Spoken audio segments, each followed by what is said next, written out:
नमस्कार दोस्तों, आप सभी का स्वागत है हमारे YouTube चैनल रैंक तैयारी में। हम यहाँ आपको हिंदी के मोस्ट 25 इम्पॉर्टेंट प्रश्न बताने जा रहे हैं जो आपकी तैयारी के लिए बहुत ही महत्वपूर्ण साबित होंगे। ये वो प्रश्न हैं जो कई बार परीक्षाओं में पूछे गए प्रश्न हैं और ये हमने उन्हीं क्वेश्चनों को यहाँ पर लिया है जो बहुत ही महत्वपूर्ण है। तो पहले क्वेश्चन पे चलते हैं। पहला क्वेश्चन है, सही वर्तनी का चयन कीजिए। तो इसमें जो दोस्तों देखिए, सही वर्तनी आप ढूंढना, आपको गेस करना है कौन सा ऑप्शन इसमें सही होगा। इसके लिए कुछ सेकंड का समय भी दिया जाएगा। तो पहला क्वेश्चन का जो सही आंसर होगा वो होगा परीक्षा। परीक्षा शब्द की जो सही वर्तनी है वो ऑप्शन नंबर बी है। तो नेक्स्ट क्वेश्चन पे चलते हैं। ये वर्तनी के जो प्रश्न हैं वो हिंदी के एग्जाम में 2 या 3 प्रश्न हमेशा पूछे ही जाते हैं। नेक्स्ट क्वेश्चन पे चलते हैं। शुद्ध शब्द क्या है? इसमें भी आपको शुद्ध शब्द ही बताना है। तो शुद्ध शब्द इसमें संपूर्ण में आधा माँ का प्रयोग नहीं किया जाता है, क्योंकि चंद्र जो बिंदी होती है उसी का प्रयोग किया जाता है। तो इसमें जो है संपूर्ण शब्द का सही होगा ऑप्शन नंबर बी। इसमें आधे माँ का प्रयोग नहीं किया जाता है। नेक्स्ट क्वेश्चन पे चलते हैं। नेक्स्ट क्वेश्चन है, शुद्ध शब्द क्या है? तो शुद्ध शब्द इसमें आपको बताना है शुद्ध शब्द क्या है। तो ये क्वेश्चन तो मोस्ट इम्पॉर्टेंट है, क्योंकि आप जो भी एग्ज़ाम देंगे उसमें ये जो है क्वेश्चन पूछा ही जाता है। और कवित्री, इसमें जो सही शब्द है वो कवयित्री, ऑप्शन नंबर ए सही है, क्योंकि कवित्री में ना कापे कोई मात्रा होती है और ना ही कोई वापे मात्रा होती है। तो इसका जो सही ऑप्शन होगा option number A. Next question पे चलते हैं। अगला क्वेश्चन है, निरुत्तर में शुद्ध संधि विच्छेद है। तो इसमें जो सही संधि विच्छेद होगा उसका ऑप्शन है डी। ऑप्शन नंबर डी इसका सही है, क्योंकि ये विसर्ग संधि है और विसर्ग संधि में जो है विसर्ग संधि में निह प्लस उत्तर होगा। नेक्स्ट क्वेश्चन पे चलते हैं। अगला क्वेश्चन है, अगला क्वेश्चन जो होगा 5 नंबर में, पंचवटी में कौन सा समास है? तो पंचवटी में समास होगा, क्योंकि इसमें संख्या का बोध हो रहा है। और दोस्तों, जिस समास में संख्या का बोध होता है वो हमेशा द्विगु समास होता है। तो इसका जो सही ऑप्शन होगा द्विगु समास। नेक्स्ट क्वेश्चन पे चलते हैं। अगला क्वेश्चन है, चारु शब्द की शुद्ध भावात्मक संज्ञा है। तो चारु भावात्मक संज्ञा जब पूछी जाए तो एक ट्रिक याद रखना, भावात्मक संज्ञा कोई भी शब्द दिया हो जिसमें लास्ट में आ निकलता हो, जैसे चारुता आ निकल रहा लास्ट में, तो वो शब्द उसकी भावात्मक संज्ञा होती है।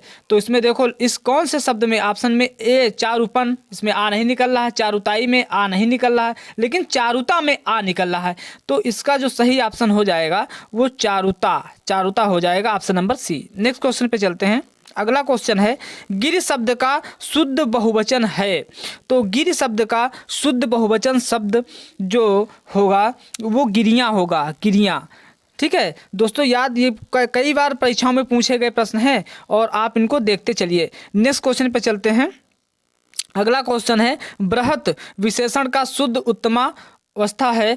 तो इसका बृहत का हमेशा याद रखना दोस्तों, बृहत का उत्तमा अवस्था अगर पूछी जाए तो बृहत्तम, आधा ता भी लगेगा ता के ऊपर। ठीक है, तो अगले क्वेश्चन पे चलते हैं। नवा क्वेश्चन है, घनिष्ठ की शुद्ध उत्तरावस्था है।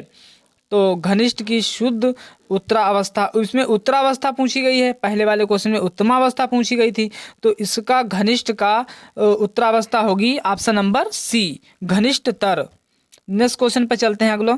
तो इसमें अगला क्वेश्चन है, इतिहास शब्द का शुद्ध विशेषण है।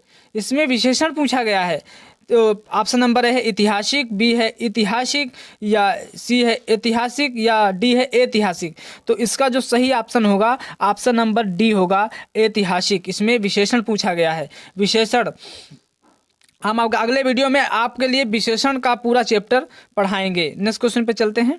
अगला क्वेश्चन है, नवनीत शब्द का सही अर्थ है। दोस्तों, नवनीत कहा किसको जाता है? ये कई बार पूछा गया प्रश्न, इंपॉर्टेंट ये भी है। तो नवनीत याद रखना दोस्तों हमेशा, क्योंकि नवनीत मक्खन को कहा जाता है, घी को घृत कहा जाता है, घी को संस्कृत में घृत कहा जाता है। अगले क्वेश्चन पे चलते हैं। 12वां क्वेश्चन है, प्राचीन का विलोम है। तो प्राचीन का जो विलोम होगा दोस्तों वो होगा अर्वाचीन। तो प्राचीन का विलोम अर्वाचीन होता है। नेक्स्ट क्वेश्चन पे चलते हैं। मनुष्यता का विपरीतार्थक है। तो मनुष्यता का जो विपरीतार्थक मतलब विलोम, तो अमनुष्यता। आ माने नहीं, याद रखना हिंदी में आ का मतलब जिसके शब्द के आगे आ लग जाए उसका जो शब्द का अर्थ होता है नहीं, तो अमनुष्यता होगा मनुष्यता का विपरीतार्थक। तो ये ऑप्शन नंबर ए सही है। अगले क्वेश्चन पे दोस्तों चलते हैं। हम आपको जल्दी में इसलिए क्वेश्चन करा रहे हैं ताकि आपका जो समय बर्बाद न हो, आप अपनी अच्छी तैयारी कर सकें। अगले क्वेश्चन पर चलते हैं। 14वां क्वेश्चन है, जिसका जन्म न हो एक शब्द में बताएं। तो जिसका जन्म न हो उसको क्या कहा जाता है दोस्तों? उसको कहा जाता अजन्मा। ये जिसका आ माने नहीं, जिसका जन्म न हुआ हो, न तो आ माने नहीं, इसलिए अजन्मा, याद रखना।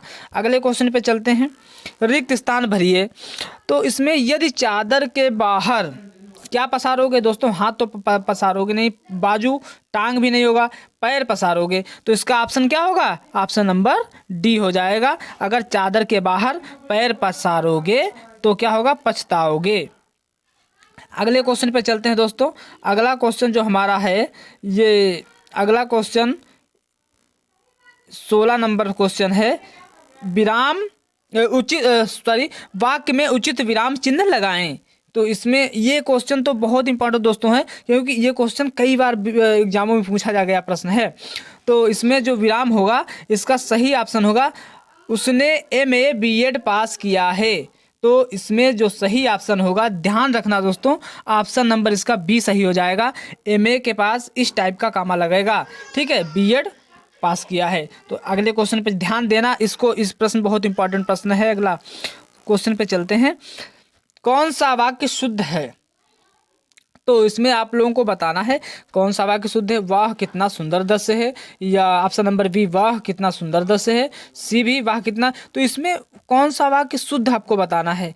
तो अगर जैसे यहाँ पर ये कर्ता ने, जैसे आप लोगों ने उसके कारक के भेद पढ़े हैं। जैसे कारक के भेद कितने होते हैं? 8। कर्ता ने कर्म को करण से, संप्रदान को के लिए, अपादान से, संबंध काकी के, रारी रे, नानी ने, अधिकरण में पर संबोधन हे अजी अहो। ऐसे कोई अचानक शब्द वाली बात आ जाए, वाह, या कोई अटपटी बात आ जाए तो वाह, अरे, तो अजी अहो, ऐसे शब्द आ जाए तो इसमें विस्मय बोधक चिन्ह लगता है। और विस्मय बोधक चिन्ह में आपका जो सही आंसर होगा वो ऑप्शन नंबर डी हो जाएगा। याद रखना दोस्तों। अगले क्वेश्चन पे चलते हैं। कौन सा वाक्य शुद्ध है, इसमें भी आपको बताना है। ये भी क्वेश्चन कई बार पूछा गया है दोस्तों। तो इसमें आपको याद रखना है कि रामचरितमानस शब्द जो है वो अलग अलग नहीं लिखा जाता है, एक ही में लिखा जाता है। इस टाइप की आपको वर्तनी में भी पूछ लिया जाता है, शुद्ध वाक्य में भी पूछ लिया जाता है। तो दोस्तों इसका जो सही आंसर हो जाएगा, रामचरितमानस एक धार्मिक ग्रंथ है, इसका ऑप्शन नंबर ए सही हो जाएगा। ऑप्शन नंबर कौन सा सही हो जाएगा दोस्तों? इसका ऑप्शन नंबर ए सही हो जाएगा। तो इसका ऑप्शन नंबर ए सही हो जाएगा। नेक्स्ट क्वेश्चन पे चलते हैं दोस्तों। नेक्स्ट क्वेश्चन हमारा है 19 नंबर में है कि कौन सा वाक्य शुद्ध लिखा गया है। इसमें भी आपको शुद्ध वाक्य ही बताना है। तो इसमें दोस्तों देखिए, इसमें वाक्य शुद्ध कौन सा होगा? क्या तुम दिल्ली जा रहे हो? अब आपको ये देखना है कि इसमें आपको क्या तुम दिल्ली जा रहे हो, आपको ऐसा लग रहा है कि कोई आपसे प्रश्न कर रहा है। तो हमेशा जब आपसे कोई प्रश्न किया जाए, ऐसा क्या तुम दिल्ली जा रहे हो, तो देखिए यहाँ पर क्वेश्चन मार्क का प्रयोग किया जाएगा। और जिस शब्द में आपको क्वेश्चन मार्क लगा है, क्या तुम दिल्ली जा रहे हो, ठीक है, तो क्वेश्चन मार्क 2 में लगा है। एक क्या तुम दिल्ली जा रहे हो और दूसरे में कामा लगा है, और जिसमें कामा लास्ट में लगा है तो डी तो ऑप्शन गलत हो गया। ऑप्शन नंबर इसका बी सही हो जाएगा, क्या तुम दिल्ली जा रहे हो। और इसमें देखिए डी में क्या है, ये जो कामा नहीं लगे हैं इधर इधर, ये कामा नहीं लगेगा, सिर्फ क्वेश्चन मार्क लगेगा। तो इसलिए डी ऑप्शन गलत हो जाएगा, ऑप्शन नंबर बी सही हो जाएगा। नेक्स्ट क्वेश्चन पर चलते हैं दोस्तों। कनक कनकते 100 गुनी, माँ तकता अधिकाय, ठीक है, और में कौन सा अलंकार है, ये आपको अलंकार बताना है दोस्तों इसमें। तो देखिए इसमें अलंकार कौन सा है, कनक कनकते 100 गुनी, यानी एक शब्द लिखा हो उसके अर्थ भिन्न भिन्न प्रकट हो, वहाँ पर हमेशा याद रखना यमक अलंकार होता है। जैसे एक उदाहरण और भी है, काली घटा का घमंड घटा, तो काली घटा का घमंड घटा में भी यमक अलंकार ही होगा। नेक्स्ट क्वेश्चन पे चलते हैं दोस्तों। रहीमन पानी राखिए, बिन पानी सब सून, और में कौन सा अलंकार है? तो इसमें देखिए दोस्तों, इसमें हमेशा याद रखना, ये कई बार पूछा भी जाता है, इसको आप चाहे रट लें और या आप अलंकार का चैप्टर पढ़ें। हम अगला वीडियो अलंकार पे भी बनाने वाले हैं। तो दोस्तों इसमें जो सही शब्द होगा श्लेष अलंकार। अगले क्वेश्चन पे चलते हैं। कितने पाकिस्तान के जो लेखक हैं वो कितने पाकिस्तान नामक के उपन्यास के लेखक हैं? वो हैं ऑप्शन नंबर बी में कमलेश्वर। ये भी इंपॉर्टेंट प्रश्न है, कई बार एग्जामों में पूछा गया प्रश्न है।